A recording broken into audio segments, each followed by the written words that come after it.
Welcome to the mini vlog. இன்னைக்கு பார்த்தீங்கன்னா எங்களுக்கு ஒரு பல்க் ஆர்டர் வந்தது காய்ஸ். மொத்தமாக ஒருத்தர் இருந்த பூரியெல்லாம் வாங்கிட்டு போயிட்டாரு.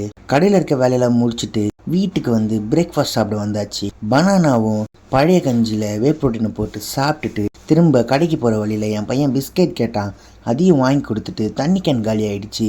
அதையும் பிடிச்சிட்டு கடையில் போய் வச்சுட்டு கடை மூடுற டைம் ஆனதுனால பாத்திரத்தில் எடுத்துன்னு போயிட்டு வீட்டில் வச்சுட்டு வீட்டெல்லாம் பெருக்கி பெட்டெல்லாம் தட்டி போட்டுட்டு குளிச்சுட்டு லஞ்சை சாப்பிட்டுட்டு 2 எக் பேலன்ஸ் இருந்தது காய்ஸ். அந்த எக்கை வச்சு கொக்கோ பவுடர்லாம் வச்சு ஒரு எக் மோஸ் செஞ்சு அதை ஃப்ரிட்ஜில் வச்சுட்டு தூங்கி எழுந்து ஜிம்முக்கு போகிறதுக்காக சேலட் எல்லாம் ரெடி பண்ணி எடுத்துக்கிட்டு மழை பெஞ்ச காரணத்தினால பேகை நல்லா கவர் போட்டு பேக் பண்ணிட்டு ரெயின் கோட்டை போட்டுக்கிட்டு ஜிம்முக்கு கிளம்பியாச்சு காய். ஜிம்முக்கு போயிட்டு பேலன்ஸ் இந்த shoulders and calf work out தான் பண்ண போகிறேன். கடகடன்னு வார்ம் அப் ஸ்டார்ட் பண்ணிட்டேன் guys. External rotation, internal rotation, ஸ்டிக்கை வச்சு கொஞ்சம் ஸ்கேப்பில் நல்லா ரொட்டேட் பண்ணி ஸ்ட்ரெச் பண்ணிக்கிட்டு ஒர்க் அவுட்குள்ளே போயாச்சு காய்ஸ். என்ன ஒர்க் அவுட் பண்ணேன்னு பார்த்தீங்கன்னா lateral raise and shoulder press super செட்டில் 3 செட்டு காய்ஸ். அதை முடிச்சுட்டு ரியர் டெல்ட் அண்ட் ஸ்டக்ஸு அதையும் ஸ்லோ அண்ட் ஸ்டெடியாக 3 செட்ஸு சூப்பர் செட்டில் பண்ணி முடிச்சுட்டு சேஞ்ச் பண்ணுறதுக்காக போயாச்சு காய்ஸ். ஏன்னா ஷிஃப்ட்டுக்கு டைம் ஆயிடுச்சு.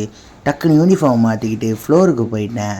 8 மணிக்கா எடுத்துகிட்டு போனேன் சேலட்டும் கிழங்கையும் சாப்பிட்டுட்டு வீட்டுக்கு வந்து சாப்பிட்டு படுத்துட்டேன் காய்ஸ்.